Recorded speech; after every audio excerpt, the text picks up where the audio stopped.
شانازی و بەدڵخۆشیەوە شاندی ئیمرالی لە هەولێرن و دوێنێ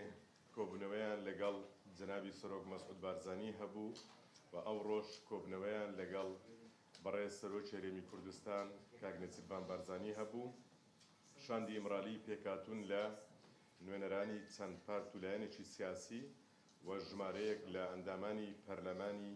تورکیا و هەروەها هەردوو پارێزەرانی بەڕێز عەبدوڵڵا ئۆجەلان. لە دیدار و کۆبوونەوەکانیان وێ ڕایگەیاندنی سڵاو و ڕێزی بەڕێز عەبدوڵڵا ئۆجەلان بە جەنابی سەرۆک مەسعود بارزانی و هەروەها سەرۆکی هەرێمی کوردستان جگە لە گەیاندنی سڵاو و ڕێز پەیامی تایبەتی بەڕێز عەبدوڵڵا ئۆجەلانیان بە جەنابی سەرۆک و هەروەها بە سەرۆکی هەرێمی کوردستان گەیاند. ئێمە وێ ڕای بە گەرمی بەخێرهاتنیان ئومێدی سەرکەوتن و مۆفەقیەتیان لە بۆ دەخوازین. بە تاکید هەرێمی کوردستان دەربارەی پرۆسەی ئاشتی لە ڕابردوودا ڕۆڵێکی گرنگی هەبووە و پشتیوانی لە پرۆسەی ئاشتی دەکا و ئومێد دەکەین شاندەکە دوای گەڕانەوەیان هەنگاوەکانی پرۆسەی ئاشتی لە تورکیا باشتر و چاکتر بەرەو پێشەوە بچیتن. ئێستاش ئەو شاندە خۆشەویستە لێرەن لە بۆ باسکردن لە تەواوی ئامانجی سەردانەکەیان و گەیاندنی پەیامی خۆیان لە ڕێگای ئێوەوە لە بۆ ڕایگشتی دووبارە بە گەرمی بە خێراتنیان دەکەین و ئومێدی مۆفەقیەت و سەرکەوتنیان لە بۆ دەخوازین. ئینشاءڵڵا هاتنی ئەو شاندە لە بۆ هەرێمی کوردستان و دەستپێکردنی پرۆسەی ئاشتی لە تورکیا و هەروەها جێبەجێبوونی هاتنە ئارەی پرۆسەی ئاشتی بە خێر و خۆشی لە بۆ گەلانی تورکیا و لە بۆ خەڵکی کوردستان ئامانجەکانی تەحقیق بکاتن. ئێمە بە شانازیەوە چەند ڕۆژە لە خزمەتیاندا بووین. ئومێد دەکەین کاتێکی بەسوود و خۆشیان لە هەولێری پایتەختی هەرێمی کوردستان بەسەر بردێ. دووبارە لەگەڵ بەخێراتنیان تەمەنای موفەقیەتیان لە بۆ دەخوازین. ئێستاش کاک کەسکین بە ناوی هەموو شاندەکە پەیامی خۆی لە ڕێگای ئێوەوە لە بۆ ڕایگشتی ڕادەگەینیتن کەرەم کەسەدە. زۆر سپاس. چاپەمەنیا هێژا ئەم سەرماڵی شاندەیە خۆ و بدڵدار ڕێزداری سڵاو دەکەن. دسەریدا ئەم سپاسیا خۆ ji بۆ والیە هەولێرێ ڕێزدار ئومید خۆشناو دەکەن کۆژبەر و شاندەیە وی دوو ڕۆژە عەلاقەیەکی بلند و مەزن شاندەیە ئەمە پێشوازی کرد و ئەم ئیرۆژی لە قۆناغاوی لە هەمبەری وە لێ داخویانیە ددن. بەڵێ ئەم دوو ڕۆژە لە کوردستانێنە لە هەولێرێنە دۆ هەفدیتنامە بە سەرۆک مەسعود بارزانی را چێبوو. هەفدیتنێکی کۆ هێوی و بەندەواریە گەلێ کورد گەلێکی لێ هەبوو. سەعەتێک و 45 دقیقە مە سوحبەتێکی وەک دناو براتیەدا وەک دڵداری و دڵخۆشی و خۆشی مە vê sohbetê kir. Di şandeya me sılav û hezkirinê Rêzdar Öcalan bo Serok Mesûd Barzanî û peyamê wî ji bo proseya çareseriyê û aşîtiyê me nîqaş kir. Îro jî li gel Serokê Herêma Kurdistanê Rêzdar Nêçîrvan Barzanî me hevdîtin kir. Bi heman mijarê da hem Slavên Birêz Öcalan û hem ji aliyekî din ve jî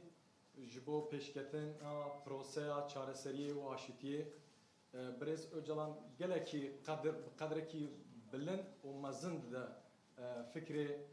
Serok Mesûd Barzanî û Serokê Herêma Kurdistan Rêzdar Nêçîrvan Barzanî. Di hevdîtinê me da me behsa pêşeroja Kurda kir. Ji bo milletê Kurd, ji bo gelê Kurd proseya çareseriyê û aşîtiyê ve çawa pêş bikeve. Rol û rista hemî aktörên Kurdan, hizbên Kurdan ji bo pêşketina proseya çareseriyê gelek çawa be derfet û îmkan çêbû ku me di hevdîtina di van dîdara da nîqaş kir. Hêviya gelê Kurd û gelê Rojhilata Navîn heye ku meseleya pirsgirêka Kurd li ser bingeha çareseriyê لسر بهنجها ديمقراطية وحقوقي لتركيا والحمي ولات ولا شارع سركر شارع سركرنا برسكريكا كرت لتركيا لباكوري كردستاني وباندورا خويا ببوزيتيف بأريني لباشور الشار عالية ولات والروشهلات نافين بكا جبركو برسكريكا كرت ويا برسكريكا هرمي ونافنتوي حمي هزن جهاني ين هرمي جبو چاره سرکرنا پرسکریکا کرد نقاش دکن دا آخفن لی اوه کو رولا هر یا مزن جبو پروسیا پیشکتنا چاره سریه بلیزه و رولا خو دویدا ببینه اختورین کردانه جبر به رزدار öcalan جبو پروسیا پیشکتنا چاره سریه انسیاتیفه کی مزن به حمید درفت و زور و زحمت دا دخوازم مسئله کرد لسر شر و پیفچونی درخینه لسر بنگها دموکراسی حقوقی و ناسکرنا محفه گلین کرد پیش بخینه و چارستری لسر وی ساز بکه اف ساز کرن اف نقشره اف ری و دلگنگشی و آلوزیا روشالتا ناوین که ایرو به همی آوای تی قوماندن o aluz servan nikaşada, servan mejarada Serok Mesut Barzani bir pişkiriye ki mazın jibo peşketina prosaya çareseriye peşketina xwe jişandaya mera o pişkiriya xwe piştevaniya xwe jişandaya mera parvekir em gelek kêfxweşî û bi dilxweşî em dikarin ji gelê xwe ra ji gelê rojhilata navîniyê cîhanê ra parve bikin ku îro em du roj li Kurdistanê li Hewlêrê em دو هفدیتنین گلک مهم مکر هر دو انجامن دیدارن ما هفدیتنین ما گلک باش در باس بو اف انجامن وان هفدیتنان نتنه جبوی پیشروجا ملتین گلن کرد و جبوی پیشروجا روشهلتا ناوین ملتین روشهلتا ناوین جی لسر بنگها آشیتی دموکراسی و حقوقی و پیش بکبر هیویا ما اوه ام خوازن جگل روشالات ناوین را جگل مرا ویاجی پارو بکن ین درحمی دوان آروزی و گنگشتی دا یه کو ما بهیسانی بخوشی دلخوشی و هیوی بندواریا ملت ما گل ما او کو ام مسئله لسر بنگها تملا آزادی آشیتی و کویه چاره سر ببن همی اختورین کردان همی دین سازین ریخستن حزب حلوستکی گلکی خوشن حلوستکی نتوی کردواری کردستانی و لسر بنگها آشتی و آزادی پشتوانیا و پروسه بکن شانده ما ایرو هفدیتنی خوان دیدارین خواه لحولیر بداوی دکن اما دربازی سلیمانیه ببن سروکی یکیتیا نشتمانیا کردستان برز بافل طلبانی و جگره سروکی هرما کردستان کبات طالبانی را امی دیداری دار بخن شانده اما پشتی وان هفدیتنا و دربار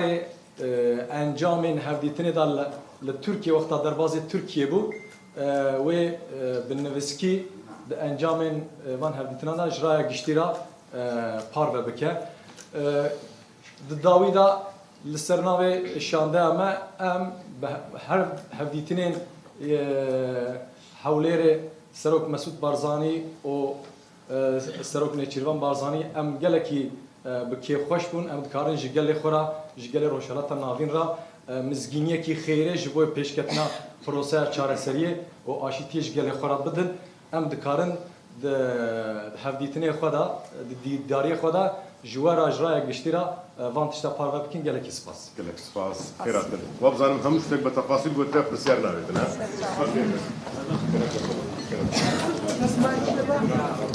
ها